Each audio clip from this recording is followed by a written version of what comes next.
स्मरणीय कर दिया। सुधांशु जी बैठे और अगर ये ना माने तो गीता लेकर आइए और गीता पे हाथ रखवाइए इनसे। अच्छा सुनिए, गांधी बता रहे हैं बिपिन चंद्रा का नाम इसलिए दिक्कत इनको भगत सिंह टेररिस्ट थे और 2016 में जब हमने संसद में सवाल उठाया तो कहते हैं अगले एडिशन में हटा देंगे। बोलिए टेररिस्ट कहा था कि नहीं? बोलिए भगत सिंह को टेररिस्ट कहा था कि नहीं? उस पर हाथ रखकर बोले, अरे हाथ रख के बोलो भगत सिंह को टेररिस्ट कहा था कि नहीं? रिवॉल्यूशनरी टेररिस्ट बोलने वाले लोग आज आके भाषण देते हैं। छूट मामला सुप्रीम कोर्ट से रिजेक्ट हो चुका है। सुप्रीम कोर्ट में यह भी रिजेक्ट हो चुका है। राहुल गांधी केस झेल रहे हैं कि आरएसएस का कोई रोल नहीं था गांधीवाद में। अगर सुप्रीम कोर्ट ने बोला है तो पूरा बोलिए, झूठ मत बोलिए। सरकार सुप्रीम कोर्ट रिजेक्ट कर चुका है कि नहीं? बताइए। झूठ राहुल गांधी ने झूठ आप बोल रहे हैं। राहुल गांधी ने यह कहा था।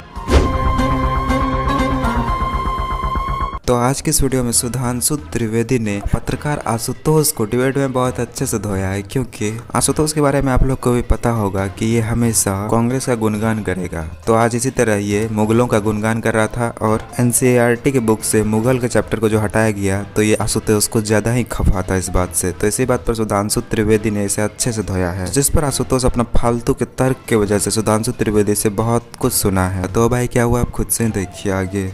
मुगलों का इतिहास पढ़ाया जाए। ये इंडिया गेट के चारों तरफ मुगलों के नाम पे क्यों है भाई सड़कें? Babar road, Akbar road, Humayun road, Shahjahan road, Chhatrapati Shivaji के महाराज पे है कोई लुटियन जोन में?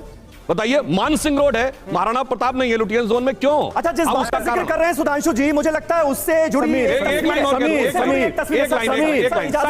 लाइन।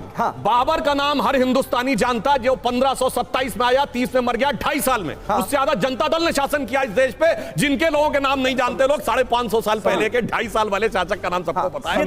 फिर ये क्यों कहा जा रहा है कि भाई कोविड था, पाठ्यक्रम कम करना था ताकि मुश्किल सवाल जो हैं वो छात्रों को तैयार ना करने पड़े, इसलिए हमने ये बदलाव किया। जब कम करना होता तो फालतू की चीजें हटाई जाती है ना।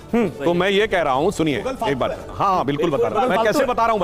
मुझे लगता है कि देखिए दर्शक इस बात को देख रहे हैं, पूरा बात क्यों नहीं दीजिए सर, क्या तरीका है? राष्ट्रीय प्रवक्ता सोच समझ के बोला, मैं सोच समझ के बोला। कारण क्या था? ये दर्शक मुगलों की, हाँ भाई बिल्कुल दर्शक इस बात को सुने, बता रहा हूँ भाई, एक एक मुगल फालतू क्यों थे ये बता रहा हूँ। सुनिए, मुगलों की उत्पत्ति बाबर के वंश से मानी जाती है, जिसकी मां मंगोल और बाप उज्बेक था। ठीक, टोटल फॉरेनर कनेक्शन। और आज के मुसलमानों से खामखा में जोड़ने की कोशिश करते हैं। आज जीनोम सीक्वेंसिंग का दौर आ गया है। चुनौती से कहता हूं, भारत के किसी मुसलमान का उज्बेक और मंगोल डीएनए से कोई कनेक्शन नहीं है। मैं तो कहता हूं मोदी सरकार से, भारतीय जनता पार्टी से, कि 1526 से लेकर 1707 और 1857 के इतिहास को सिलेबस हटा दीजिए। भाई सरकार आपकी है। सर मैंने आपको बोला, अच्छा, क्योंकि भारतीय जनता पार्टी के राष्ट्रीय प्रवक्ता पढ़े लिखे सुधांशु त्रिवेदी ये कहते हैं ये फालतू है। जो चीज फालतू है वो इतिहास का हिस्सा नहीं होना चाहिए। मैं कहता हूं कि आप और से दूसरा क्या है, मोहम्मद गजनवी जब से आया है जी, आप जब से ब्रिटिश आ गए, वो पूरा इतिहास बच्चों की किताब से हटा दीजिए। हटा दीजिए। फिर उस दौर का इतिहास कैसे जानेंगे बच्चे? नहीं यही तो कह रहे हैं फालतू है। भाई आप इनसे सवाल पूछिए सुधांशु जी, सुधांशु जी से समीर। फिर एक बात, भारतीय जनता पार्टी जो सत्ता में है उसके राष्ट्रीय प्रवक्ता सुधांशु त्रिवेदी ये कह रहे हैं फालतू है। मेरा तर्क ये है, जो फालतू उसको हटा दीजिए, जो महत्वपूर्ण है भारत के इतिहास को सुख से रखिए। इसमें कहा, मैं तो आपके साथ हूं। आप 16 साल हो गए, अटल बिहारी वाजपेयी ने 6 साल प्रधानमंत्री थे, 9 साल से नरेंद्र मोदी जी, क्यों नहीं हटा रहे आप इसलिए नहीं हटा रहे हैं क्योंकि आपको गांधी जी से दिक्कत है। ये वो संस्था है जो गांधी वध कहा करती थी 1962 तक।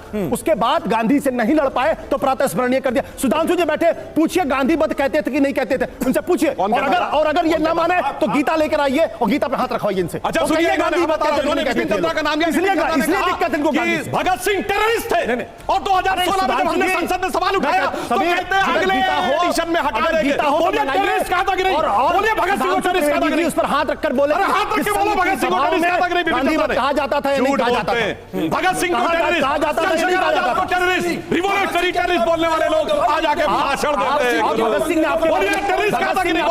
बोलिए टेररिस्ट आपके बारे में क्या कहा? अरे चंद्र बोस आपके बारे में क्या कहा? क्योंकि ये भी एक बड़ा मुद्दा है, क्योंकि मैं देख रहा हूं बहुत आपत्ति है डिबेट करने में। जी बताइए। जब हमारी तरफ से कोई बोलता है सब लोग डिस्टर्ब करने लगते हैं। हाँ, वो बोल रहे थे किसी ने डिस्टर्ब किया? आप बोल रहे थे किसी ने डिस्टर्ब नहीं किया। पे बोलिए तब डिबेट ढंग से होगी। ठीक है, और इनकी एक बात का मैं जवाब दे, बिल्कुल आपको जवाब देने का, एक बात में कहता हूं, आपको जवाब देने का पूरा मौका मिलेगा, लेकिन मैं देख रहा हूं सर, बात कहता हूं, कंपोजिट कल्चर कहा ना, मैं दर्शकों से कह रहा हूं, इन लोगों से नहीं। बच्चों से पूछिए सिर्रा अकबर का नाम किसने सुना है? दावे से कहता हूं 10 में 9 को पता ही नहीं सिर्रा अकबर कहां है। बताएं कहां से कंपोजिट कल्चर वहां से आया, औरंगजेब का बड़ा भाई था। फिर बोलने लगे बीच में, फिर बोलने लगे बीच में। पूरी बात कंप्लीट करिए। जिसको आप कंपोजिट कल्चर कहते हैं, तथाकथित गंगा जमुनी तहजीब कहते हैं, मैं कहना चाहता हूं उसकी शुरुआत कहां से होती है? दारा शिको, जो औरंगजेब का बड़ा भाई, उसने किताब लिखी मंजुमल बहरीन, इसका अर्थ होता है दो समुद्रों का मिलन। उसने उसमें इस्लाम और हिंदू धर्म के बारे में बहुत सी अच्छी बातें लिखी। उसने उपनिषदों को पढ़ा, उपनिषदों का फारसी में अनुवाद कराया और उसका नाम रखा सिर्रे अकबर, यानी वर्ड्स ऑफ गॉड। उसे इतिहास की जनरल किताबों में नहीं सीधे, जिसने इतिहास विषय के रूप में नहीं पढ़ा उसे नहीं पता दारा शिकोह कौन है। दारा शिकोह का सर काटने वाला, बोलने दीजिए ना उनको, नाम सबको पता। एक मिनट वाशने साहब बोलिए, मैंने कहा ठीक ये है, हकीकत है। ठीक है, ठीक है। अब बताइए सिर्रे अकबर किसी को नहीं पता, इसलिए मैं दर्शकों से पूछा, ठीक है, किसी को सिर्रे अकबर नहीं पता होगा। ठीक है, ठीक है जी। देखिए यहां पे मैं बात बहुत ईमानदारी से कहता हूं जी, किसी भी विषय को आप किस रूप में प्रस्तुत कर रहे हैं जी, कि नाथूराम गोडसे हिंदू था और ब्राह्मण था, ये कहने का क्या मतलब है? इसका मतलब तो ये जाति बताने की जरूरत बता रहे ये कौन सी नीति है? मुझे याद है, वो तो हमारी मेमोरी की बात है।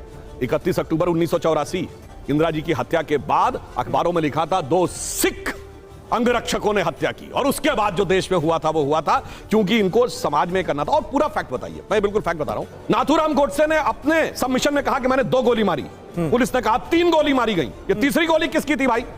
और वहां पर 2 और अखबार थे जिनको कि ये लोग बहुत इंपॉर्टेंट मानते हैं, संयोग से एक विदेशी और एक भारतीय था, द हिंदू और New York times.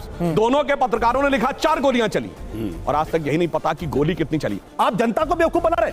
Supreme court already इस याचिका को रिजेक्ट कर चुका है, थर्ड जो तीसरी गोली की जो थियरी थी। तो मुझे ऐसा लगता है एफआईआर में कितनी गोली है बताइए? एफआईआर में कितनी गोली? कोर्ट में गया था या नहीं गया था? एफआईआर में कितनी गोली थी? सुप्रीम कोर्ट में गया था या नहीं? एफआईआर में कितनी गोली थी? सुधांशु जी, एफआईआर में कितनी गोली थी? सरकार है, इसका मतलब ये नहीं कि आप चिल्ला के मुझे दबा सकते हैं। जो मामला सुप्रीम कोर्ट से रिजेक्ट हो चुका है, सुप्रीम कोर्ट में यह भी रिजेक्ट हो चुका है। राहुल गांधी केस झेल रहे हैं कि आरएसएस का कोई रोल नहीं था गांधीवाद में। अगर सुप्रीम कोर्ट ने बोला है तो पूरा बोलिए, झूठ मत बोलिए। आपकी सरकार सुप्रीम कोर्ट रिजेक्ट कर चुका है कि नहीं? बताइए, झूठ राहुल गांधी ने झूठ आप बोल रहे हैं। राहुल गांधी ने यह कहा था कि गांधीवाद में गांधी जी की हत्या में उनका स्थान था। ठीक है, वो लोग इस Sameer, you have to come to my rescue. खारिज कर दिया तो इसका मतलब सरकार गलत थी। ठीक है, आशुतोष जी, कोर्ट ने जल्दी से। खारिज कर दिया, सरकार गलत थी ना? तथ्य क्या है? तथ्य यह है कि कोर्ट में खारिज हुआ।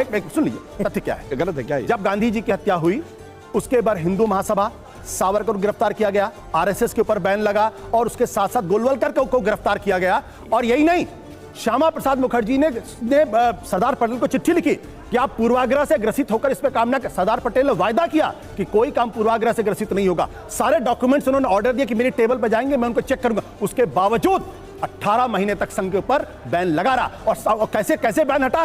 कहा गया भारत के संविधान को मानना पड़ेगा, तिरंगे को सल्यूट करना पड़ेगा और अपना संविधान लिखना पड़ेगा। कहां लिखा? आपकी शर्त कहां लिखा है? झूठ मत बोलिए।